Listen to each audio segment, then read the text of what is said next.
आज आपण बघणार आहे आर्टिकल्स. आर्टिकल्स म्हणजे उपपदे. Indefinite article and definite article असे दोन प्रकार पडतात आर्टिकलचे. इनडेफिनेट आर्टिकल म्हणजे अनिश्चित उपपदे आणि डेफिनेट आर्टिकल म्हणजे निश्चित उपपद.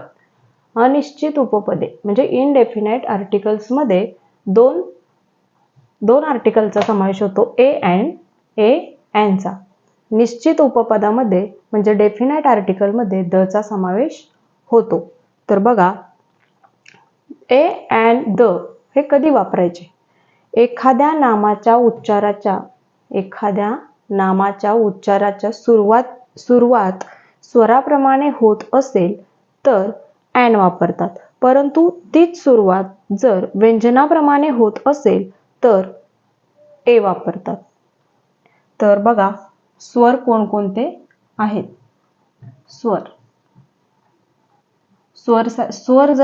स्वरापासून जर सुरुवात होत असेल तर अँड वापरायचे, अँड व्यंजनापासून जर सुरुवात होत असेल तर ए वापरायचे. तर बघा, स्वर कोणकोणते? ए, ई, आय, ओ, यू हे झाले इंग्लिशमधील स्वर. तर बघा, अ पासून अ, आ, ई, उ, ए या स्वरापासून जर नामाची सुरुवात होत असेल तर त्या नामाच्या पूर्वी अँड हे उपपद येणार. तसेच व्यंजन कोणकोणते? तर बघा, क, ख, ग, घ. क ते ज्ञ पर्यंत जे आहेत ते व्यंजने आहेत.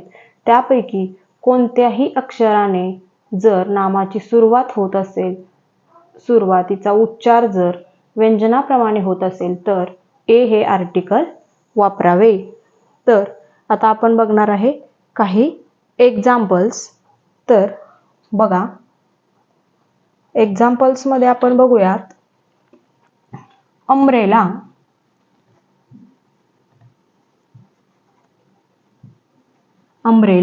आता बघा, अम्ब्रेला हे आपण आता मराठीत लिहून बघू.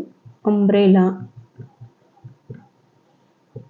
आता हे अम्ब्रेला याचा उच्चार होतोय अ पासून. अ म्हणजे ह्यात कोणतं येते? स्वर मध्ये येते अ. स्वर म्हटल्यानंतर दोन अक्षर, त्यामुळे इथे येणार अँड अम्ब्रेला. बघा, जर हे नाम आहे अम्ब्रेलामध्ये मराठीत बघा अ पासून उच्चार होतो तर अ हे कसं कोणत्या कॉलम मध्ये येतं? तर स्वर मध्ये. स्वर म्हटल्यानंतर दोन अक्षर म्हटल्यानंतर an, and umbrella. Second example, union. आता बघा,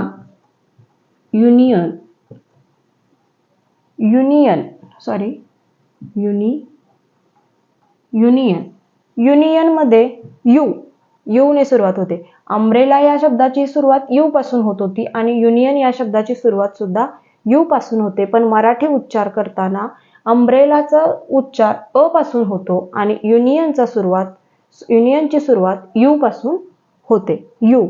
तर य हे व्यंजनामध्ये येतं, त्यामुळे युनियनच्या पुढे लागणारा आर्टिकल ए असणार. अ युनियन. 1 रुपी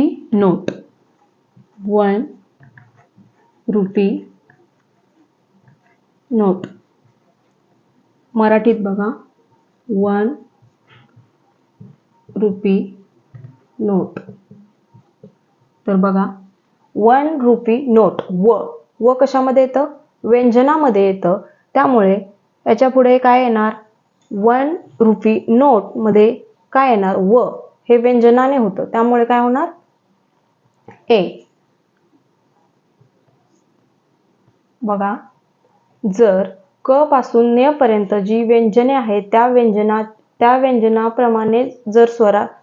व्यंजनाप्रमाणे जर उच्चार होत असेल तर ए वापरावे, आणि जर अ ते य पर्यंत जर उच्चार होत असेल तर स्वराप्रमाणे जर उच्चार होत असेल तर ॲन वापरावे. बघा एकदम सोपं आहे, लक्ष देऊन बघा. Onion, ON, onion. बघा आ कशामध्ये येतं? ऑनियन, आ स्वरामध्ये, त्यामुळे इथं काय येणार? An onion. बघा पुढं हॉटेल, ए हॉटेल. हॉटेल बघा कसा उच्चार होतो. हॉटेलचा उच्चार जर यच हॉ असा जरी उच्चार होत असेल, हॉटेल हॉ, हॉटेल असा उच्चार होतो. हॉ कशामध्ये येणार? तर एक असं कॉन्स्टंट हे आहे की बघा हाचा उच्चार होतो तर ए व्यंजनाप्रमाणे येणार, तर ए हॉटेल असं होणार. तर आपण अजून काही एक्झाम्पल बघणार आहे. तर तोपर्यंत जर व्हिडिओ आवडला असेल, अशाच नवीन नवीन ट्रिक्स बघायच्या असतील इंग्लिश ग्रामरच्या, तर व्हिडिओला सबस्क्राईब करा चॅनलला. व्हिडिओच्या खाली सबस्क्राईब हे नावाचं बटन आहे, त्या बटनावर क्लिक करा. बघा पुढे एक्झाम्पल बघू आपण. Hand, hand, hand. ह कशामध्ये येतं? व्यंजनमध्ये, तर इथं काय येणार? ए हँड. त्याच्यानंतर बघा पुढचा एक्झाम्पल घेऊया आपण. एलिफंट,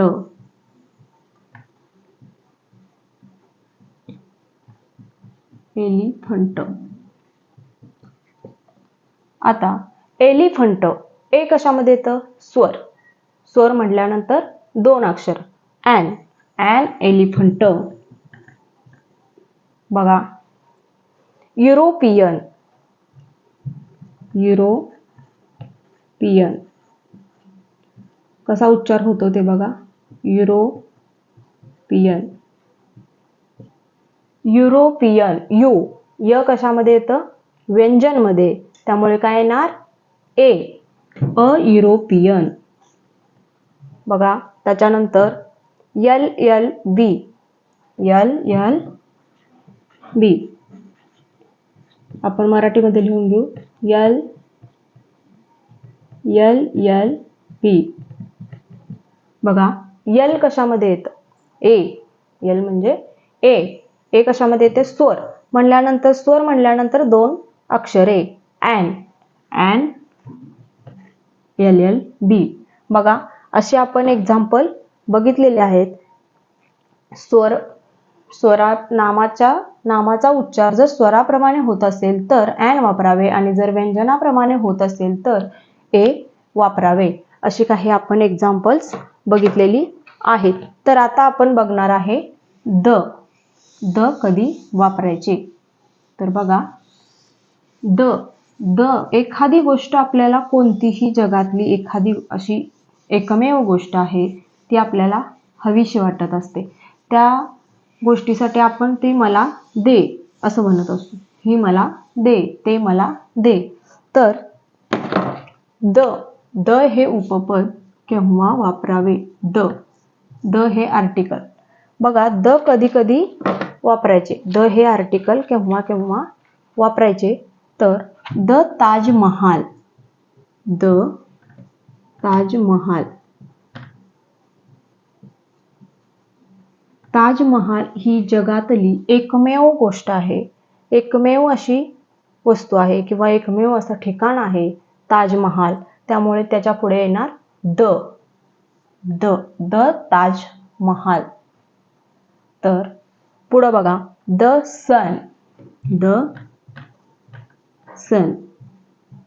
जगातली कोणतीही अशी एकुलती एक गोष्ट असेल तर त्याच्या पुढे आपण वापरणार the sun. The moon, Ganga, नद्यांच्या नावापुढे आपण द वापरतो.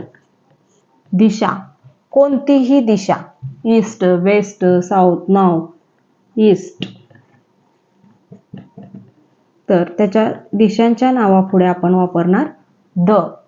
त्याच्यानंतर बघा Ramayana, the Ramayana, the Ramayana, the Ramayana. Ramayana ही अशी एकमेव गोष्ट आहे. जगातल्या कोणत्याही अशा एकमेव गोष्टींच्या समोर आपण द हे उपपद वापरतो. हिंदू, हिंदू हा धर्म आहे. जगातला हा एकमेव धर्म आहे, त्यामुळे त्याच्या पुढे पण येणार द. द हे उपपद जगातली कोणतीही अशी एखादी वस्तू आहे जी आपल्याला हवीहवीशी वाटते, त्या नामापुढे द हे उपपद वापरावे. आता आपण बघितले सगळं ए अँड द हे तिन्ही आर्टिकल्स कधी वापरायचे, पण आता आपण बघणार आहे हे आर्टिकल्स कधी वापरायचे नाहीत. ए अँड द हे तिन्ही आर्टिकल्स कधी वापरायची नाहीत. तर बघा आर्टिकल्स वापरायची कशी, कोणत्या ठिकाणी वापरायची ते आपण बघितलं. आता आपण बघणार आहे आर्टिकल्स कधी वापरायचे नाहीत. तर बघा खेळाच्या नावापूर्वी, खेळ म्हणजे गेम, गेम्स,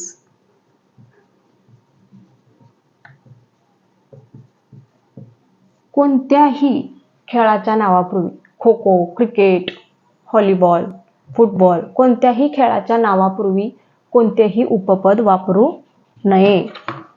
त्याच्यानंतर बघा भाषा, लँग्वेजेस,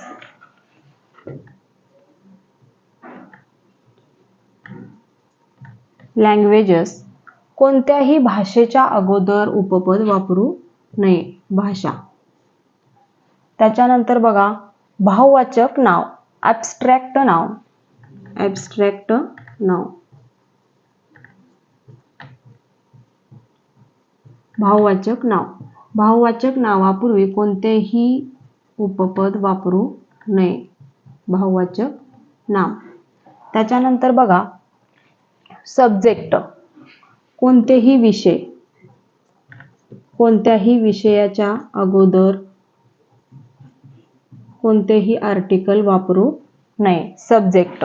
त्याच्यानंतर सीझन, ऋतू, ऋतू याच्या नावापुढेही कोणतेही उपपद वापरू नये. त्याच्यानंतर असे काही शब्द असतात बघा lot of, out of, lot of, out of अशा नावापुढेही कोणतेही उपपद वापरू नये. त्याच्यानंतर फेस्टिवल, फेस्टिवल सण, कोणत्याही सणांच्या नावा अगोदर कोणतेही उपपद वापरू नका. दिवाळी, दसरा, गुढीपाडवा कोणतेही फेस्टिवल्स असतील ते. अनकाउंटेबल नाउन, अनकाउंटेबल नाउन म्हणजे ज्याची गणना करता येत नाही असे. अनकाउंटेबल नाउन त्याची कोणतीही अशी गणना करता येत नाही असे नाउन जर असतील तर त्याच्या नावापुढेही कोणतेही उपपद वापरू नये. प्रॉपर नाउन, प्रॉपर नाउन विशेष नाव. कोणत्याही विशेष नामापूर्वी कोणतेही आर्टिकल वापरू नये. त्याच्यानंतर डिसीज, डिसीज म्हणजे रोग, डिसीज म्हणजे रोग. कोणत्याही रोगांच्या अगोदर देखील उपपद वापरू नये. बघा मील्स म्हणजे जेवण, जेवण. जेवणापूर्वीही कोणतेही आर्टिकल्स वापरू नका. रिलेशन्स, नाती,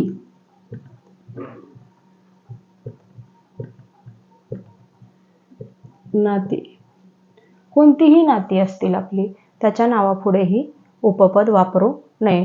हे बघा हे मी शॉर्टकटमध्ये दिलेलं आहे तुम्हाला.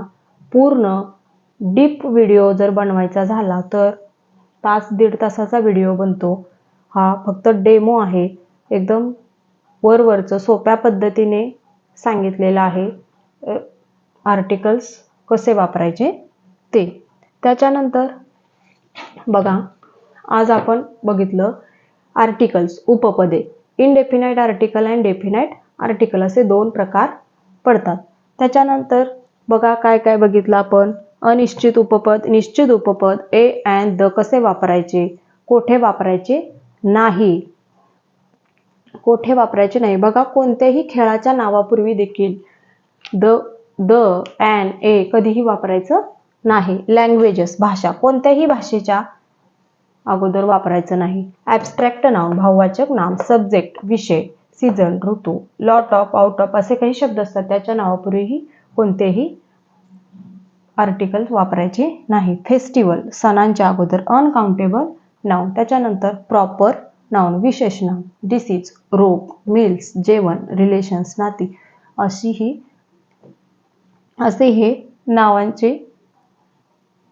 ही नावं सांगितलेली आहेत मी. बघा, जमेल तेवढं लक्षात ठेवून जर आपण फक्त हे शॉर्ट फॉर्म जर लक्षात ठेवले आपण, तरी आपल्याला आर्टिकल्स पूर्णपणे जमतं. आर्टिकल्स कुठेही चुकणार नाही. बघा, लक्ष देऊन नीट विचार करून हे करा. जर तुम्हाला जर व्हिडिओ असेच जर बघायचे असतील, अशाच जर ग्रामरच्या वेगवेगळ्या ट्रिक्स बघायच्या असतील, तर चॅनलला सबस्क्राईब करा.